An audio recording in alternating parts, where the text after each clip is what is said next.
Huwag niyo akong patay na nakatalikod!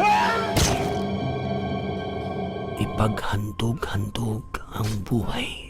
Ipaghandog-handog ang buong pag-ibig hanggang sa mga dugo'y ubusang itigis. Kung sa pagtatanggol, buhay ay mailit, ito'y kapalaran at tunay na langit.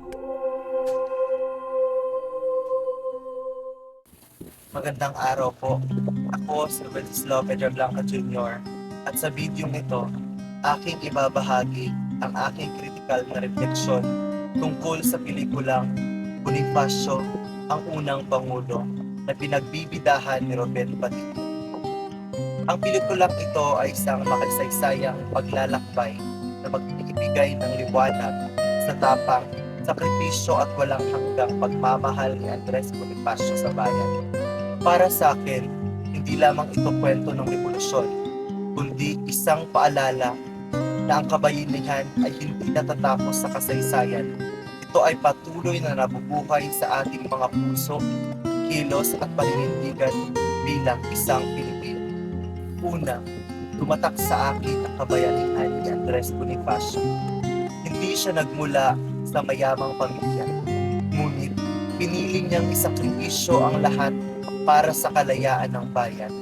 Ang kanyang tapang ay hindi lamang sa pakikipagdigma, kundi sa paninindigang ipaglaban ang karapatan ng bawat Pilipino. Naipapaalala nito sa akin sa panahon ngayon, maaari din tayong maging isang bayani sa sarili nating paraan sa pamamagitan ng pagiging tapat, tumutulong sa kapwa at nagsasalita laban sa maling gawain.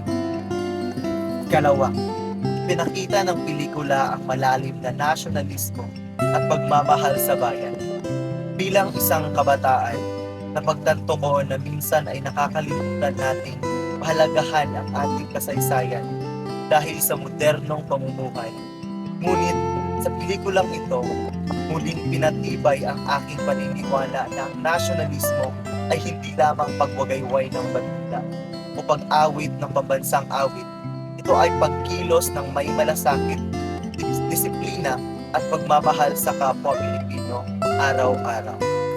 Ikatlo, may mga isyong panlipunan sa pelikula na nananatiling totoo hanggang ngayon, kagaya ng kawalan ng pagkakaisa, inggitan sa pamumuno at kawalang katarungan.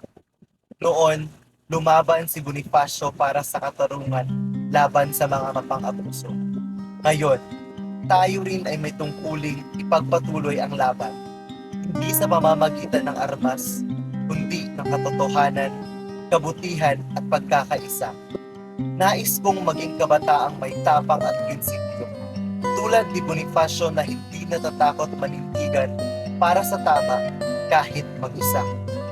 Sa kabuuan, ang pelikulang Bonifacio, ang unang Pangulo ay hindi lamang naglalahad ng kasaysayan, kundi nagmulat sa akin bilang kabataan.